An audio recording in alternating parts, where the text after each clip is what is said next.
అందరికీ నమస్కారం అండి. భగవద్గీత 2వ అధ్యాయము సాంఖ్యయోగము 26వ శ్లోకము. అధ చైనం నిత్యజాతం నిత్యం వా మన్యసే మృతం తథాపి త్వం మహాబాహో నైనం శోచితుమర్హసి. 26.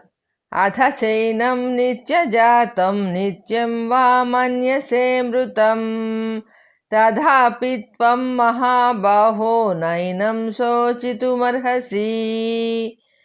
శ్రీకృష్ణ భగవానులు అర్జునునితో ఇలా చెప్తున్నారు. అర్జున, నీకు నా మాట మీద నమ్మకం లేకపోతే ఆత్మకు కూడా పుట్టుక చావు ఉంటాయని నీవు నమ్ముతుంటే ఏ విధంగానూ నువ్వు ఏడవటానికి వీలు లేదు. నీవు అనుకున్నట్టు ఈ శరీరమే ప్రధానము అనేది నిజమైతే కూడా నీవు శోకించటానికి అర్హుడవు కావు. శ్రీకృష్ణులు వారు అర్జునుణ్ణి అన్ని విధాలా ఒప్పించడానికి కన్విన్స్ చేయడానికి ప్రయత్నం చేస్తున్నారు. కృష్ణుడు చెప్పినట్టు ఆత్మ నిత్యము, సత్యము, అవ్యక్తము, అచింత్యము, అవికారము అని మనం నమ్మటం లేదనుకో ఏమి ఇబ్బంది లేదు.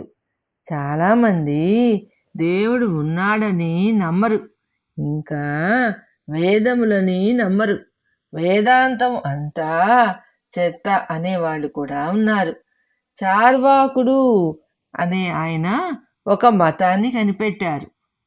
చార్వాక మతంలో ఆత్మ కనిపించదు కాబట్టి ఆత్మ లేదు, దేవుడు కనిపించడు కాబట్టి దేవుడు లేడు, శరీరం కనిపిస్తుంది కాబట్టి శరీరం మాత్రమే ఉంది అని అంటారు చార్వాక మతంలో.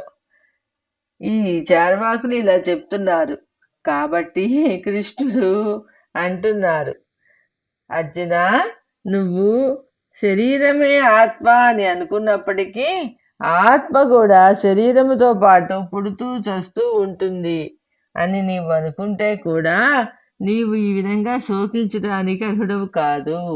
నీవు యుద్ధం చెయ్యాల్సినదే, తప్పదు అని అన్నారు కృష్ణ పరమాత్మ. దానికి కారణము తర్వాత శ్లోకములో వివరిస్తున్నారు. నెక్స్ట్ 27వ శ్లోకము మళ్ళీ కలుసుకుందాము. సర్వేజన సుఖినో భవంతు. జై శ్రీమన్నారాయణ అండి. మీకు ఈ భగవద్గీత నచ్చినట్టయితే తప్పకుండా సబ్స్క్రైబ్ చేసుకోగలరు, మీ బంధుమిత్రులకు షేర్ చేయగలరు, కామెంట్ కూడా ఇవ్వవలసినది. థ్యాంక్ యూ అండి.